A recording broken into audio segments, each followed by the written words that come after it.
Very important. Good morning to you, and good morning to Team Radio GOV'T. And let me also say Happy New Year to your team and then your cherished listeners. And a happy new year to you. In fact, the concluding part is what attracted my attention the most. You seem to be giving assurances which you cannot guarantee because you're talking about the future. You'll not always be there. What is that supposed to be when you say that the era of accumulating those kind of debts will not continue? You know, it's important that you put the matters in its proper perspective. And I would say that this government inherited a very challenging energy sector. And beyond the issues, the litany of issues that the government inherited, we all know the impact of the energy sector on our economy, businesses, households. And so if you come into government and within the period under review, you take over as government, and then you notice that in 2024, every single month of the year, the government was shedding load. And December, where is Christmas and also an election year, every government would like to look good in an election year. And so if you have a government that in an election year was shedding load to the tune of over 700 megawatts, it should tell you that there are very serious problems. And then you also come into government, and even before you took over or the president is sworn in, you notice that there is no liquid fuel. You have about 2 days of liquid fuel supply for your power plant. And then you look at your agencies and you notice that the liabilities of ECG alone is over 80 billion Ghana cedis. And then you look at the IPPs and then you owe the IPPs $1.73 billion. Among other issues, you look at it and you see that the partial risk guarantee, which you had put in place in 2014 to ensure that the gas supply from the ENI V12 fields are paid, and you have a government that has refused to pay, and that the guarantee has been accessed and over $500 million has been depleted, then you know that you have serious problems. And then you have also your independent power producers coming from time to time to threaten you that, hey, if you don't pay me, I'll cut the generation. And so immediately the government had to put in place a robust work plan. Fortunately, I always say that Honorable Dr. Jinapo is the safest pair of hands when it comes to our energy sector today in this country. And so far, the work that he has done with the support of His Excellency the President and also the Finance Ministry, Honorable Atufo, has been clear for everybody to see. And so we've made significant gains from last year till today, from April last year till today. We haven't shedded one single megawatt of load, not one. And all these progress that we've made is as a result of the reforms that have been put in place. And so if you see a statement from government reassuring the people of Ghana that the era of uncontrolled energy sector debt is over, obviously you'll be within the period under review, which is His Excellency the President's government. And like the President has always said, he wants to leave a legacy where no government can overturn it. That is the goal. You want to leave an energy sector where even if you have an incompetent administration that we've seen in the past couple of years, you will not have the room to mess it up as we've seen within the period because of the robust systems and structures that have been put in place.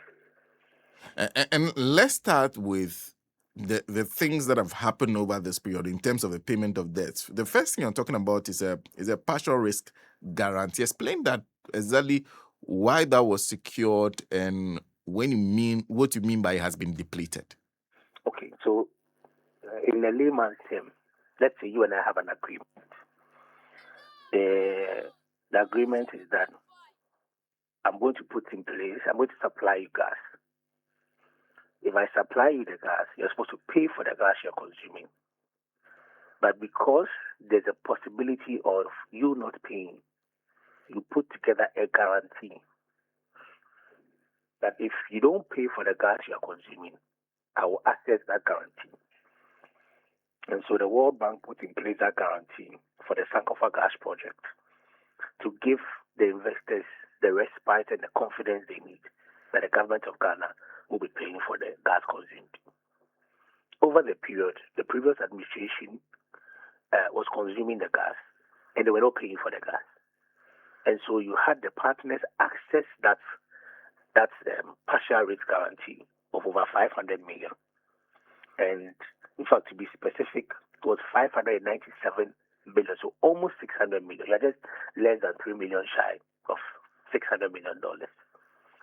And because that risk has been depleted, they were very hesitant in one, supplying gas, and then number two, also coming in with new projects. What this administration has done is that he had a discussion with the World Bank, and the timeline that the World Bank gave up by both parties was to restore it Q2 of 2026, which will be latest June 2026, from April to June 2026. But because of prudent and effective management of the sector and then the fiscal regime, the government settled that several months before the deadline. And that is what we've seen today. And so this is significant progress. This is not just about just the restoration. It gives confidence to the private sector that when you decide to invest your money in Ghana and there's a partial risk guarantee, at the end of the day, the government will pay for the gas consumed, and that you may not even find the need to ask for additional guarantees, whether sovereign or an external guarantee. So this is like money that is standing. Unless you touch it, it does not become a loan. So Yes. Once you touch it, the government now has to pay back with interest. Absolutely. Absolutely. And the government has paid all. It's not partial. It's restored the entire guarantee back to the 597 million, 597,500. That is the exact figure, which is almost 600 million. So close to 100 million of interest. In fact, yes. I see. So now that guarantee is now available to your partners again. Absolutely. Okay. What he has done is that because he has been restored in full, it has affirmed Ghana as a credible partner. It has affirmed Ghana as a business-friendly country that you can deal with. Because no investor wants to bring in money when at the end of the day the government will use its coercive powers to refuse to pay for gas that has been consumed. I see. But beyond that, it seems you are paying some more debts in the sector. Absolutely. So, I'll start with the legacy debt. Like I mentioned, for IPPs alone, at the time we came to office, the briefing the minister got was that the debt that had accumulated at the time was $1.73 billion to IPPs. And this legacy debt had also, beyond that debt, were not current. When you say you're not current, even though you owe the person, let's say you owe car power. You owe car power for years, but every month, because the service is recurring, every month you incur new debt. And so ordinarily what a business person would want is that you pay me every month what you owe me, and let's discuss the legacy one of how we go about it. What has happened is that because of the prudent management of the cash waterfall mechanism, which was not so in the past. In the past, you had collection challenges, you had declaration of revenue challenges. And so you have the government the ECG go out there, recover or get revenue of about 1.5 or 1.4. They come and declare 900 million. And when they declare 900 million, they don't even spend the 900 million to pay the utility service providers, including the IPPs. Under Dr. John Jinapo, that practice has stopped. the cash waterfall mechanism is managed prudent, and a report is published every month for everyone to see how the money is disbursed. What has happened now is that now we are current with the IPPs. And so if the IPPs were expecting, let's say, Send Power or Car Power was expecting to receive $120 million, that money is paid to them every month. And then there's also been discussion on the legacy debts and how to restructure the legacy debts. And so you will recall that we got to a point where every now and then you have the IPP threaten that they are going to, you have the IPP threaten that they are going to shut down their generation because government owes them. I'm not sure if you go to your archives today, you will remember the last time you heard that call, you saw a statement of that nature from IPPs or even their chamber. It is because government is current and is making payments. The second thing that happened with the legacy debt is that the government went into negotiations or renegotiations with these IPPs. The first progress we made was that some of the IPPs agreed to government's proposal to get a haircut. And so you owe a company, let's say Send Power, you owe the company $200 million. But because of your discussions with them, you ask for a discount, and they give a discount as high as $60 million. And so that $60 million would have been fiscal money that you're going to pay. If I owe you today 100 cedis, and then I have to pay you, and I come to you, I plead with you, and you say, okay, instead of paying 100, pay 80 cedis. That's a savings of 20 cedis. So through that process alone, we renegotiated, and then there's a savings of $300 million, almost $300 million, which is fiscal money that the government will be paying these IPPs. The second thing that happened, which is another significant progress, is that the government managed to get these IPPs to reduce their capacity charges. So you have some IPPs that were charging 20 cents per kilowatt hour, but has been renegotiated to 6.5 cents. Look at 20 to 6. So every month, if you're going to be paying this IPP $20 million, now you are paying that IPP $6.5 million. That is the quantum of reduction the government has made in charges alone, the tariff structure. And so all these have given the government room to be able to have a healthy fiscal space when it comes to the energy sector. And that's why last year alone, and no government has done this in the history of the Republic of Ghana, that within 1 year of taking office, you've paid $400 million to IPPs in legacy debts. These are not current debts, legacy debts, $400 million, almost $400 million. And these are significant progress that have been made. And I'm sure that as we make progress, we'll be able to, if we continue the way we are moving as a government, we should be able to deal with the entire debt within this year or next year. And that is why if you look at the IPPs, they've also released a statement confirming what government has said, that they've made progress. They've